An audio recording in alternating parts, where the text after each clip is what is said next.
માણસામાં ચૌધરી સંકુલ ખાતે 10મો વાર્ષિકોત્સવ યોજાયો। માણસા એફએસ ચૌધરી સંકુલના 11મા વર્ષમાં પ્રવેશ નિમિત્તે 10મો વાર્ષિકોત્સવ યોજાયો હતો। વાર્ષિકોત્સવની થીમ આપણો વારસો રાખવામાં આવી હતી, ત્યારે થીમ આધારિત જુદા જુદા 20 જેટલા કાર્યક્રમો યોજાયા હતા।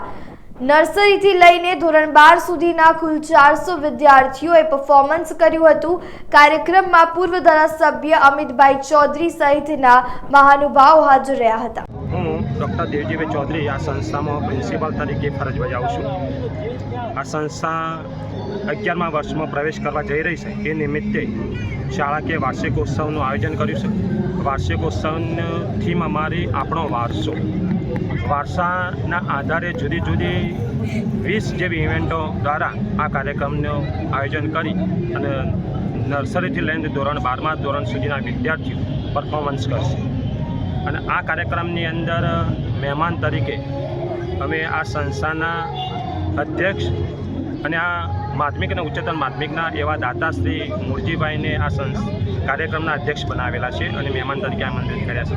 એવા બીજા જ આ મુખ્ય આ જે કેમ્પસ હોય, કેમ્પસના દાતા એવા મુખ્ય દાતા હેમંતભાઈને પણ આ કાર્યક્રમની અંદર મેં મહેમાન તરીકે આમંત્રિત કર્યા છે। આ વિસ્તારના પૂર્વ ધારાસભ્ય અમિતભાઈ ચૌધરીને પણ આ કાર્યક્રમની અંદર અમે આમંત્રિત કર્યા છે અને અન્ય અમારા સંસ્થાના હોદ્દેદારો પણ આ કાર્યક્રમની અંદર ઉપસ્થિત છે। સાથે સાથે આ કાર્યક્રમની અંદર વાલીઓ પણ ઉપસ્થિત છે અને 400 જેવા વિદ્યાર્થીઓ આ કાર્યક્રમને પરફોર્મન્સ કરવા જઈ રહ્યા છે। આ સંસ્થા ઉત્તરોત્તર પ્રગતિ કરી રહી છે, એ ચાહે સહઅભ્યાસ પ્રવૃત્તિઓ હોય કે અન્ય રમતો હોય, રમતગમતની અંદર પણ રાજ્યકક્ષા સુધી આ સંસ્થાના વિદ્યાર્થીઓ સારું પરફોર્મન્સ કર્યું છે। ધોરણ 10 અને 12માનું પરિણામ જોઈએ તો આ વિસ્તારની અંદર આ સંસ્થા પ્રથમ નંબર રહેશે અને મને વિશ્વાસ છે કે આ સંસ્થા પ્રથમ નંબર રહેશે। બીજું, આ સંસ્થાની અંદર તમામ જે વિદ્યાર્થીઓ ભણે છે એ વિદ્યાર્થીઓને અમે અકસ્માત વીમાથી કવચ કરી લીધા છે, એટલે અકસ્માત વીમાનો લાભ પણ આપ્યો છે।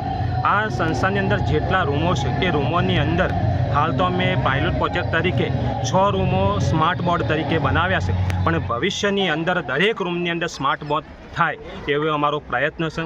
સાથે અમારું જે મેનેજમેન્ટ છે એ મેનેજમેન્ટ અથાગ સહયોગ પ્રયત્ન કરી રહ્યું છે કે આ સંસ્થાની અંદર તમામ વર્ગખંડની અંદર સ્માર્ટ બોર્ડ આવે અને સ્માર્ટ બોર્ડથી અત્યારે ટેકનોલોજીનો ઉપયોગ કરી વિદ્યાર્થીઓ અભ્યાસ કરે એવી આ સંસ્થા પ્રયત્ન કરી રહી છે। આ સંસ્થાની અંદર તમામ વાલીઓનો પણ એટલો સહયોગ રહ્યો છે કે પ્રવેશ મેળવવો હોય કે અન્ય પ્રવૃત્તિઓ હોય તો એ તરત જ આ સંસ્થાની પ્રથમ પસંદગી કરે છે। પ્રવેશ મેળવવા માટે વધુમાં વધુ પસંદગી આ સંસ્થાની કરે છે। આ સંસ્થા હર હંમેશા આ કાર્યક્રમની અંદર બધા સહયોગ આપ્યો। આ કાર્યક્રમ એક આપણા વારસાના આધારિત અમે પરફોર્મન્સ કરાવ્યું છે અને એ બદલ તમામ વિદ્યાર્થીઓનો અને તમામ શિક્ષકોનો, તમામ મહેમાનોનો હું ખૂબ ખૂબ આભાર માનું છું। હસ્તે જય ભારત, જય હિન્દ।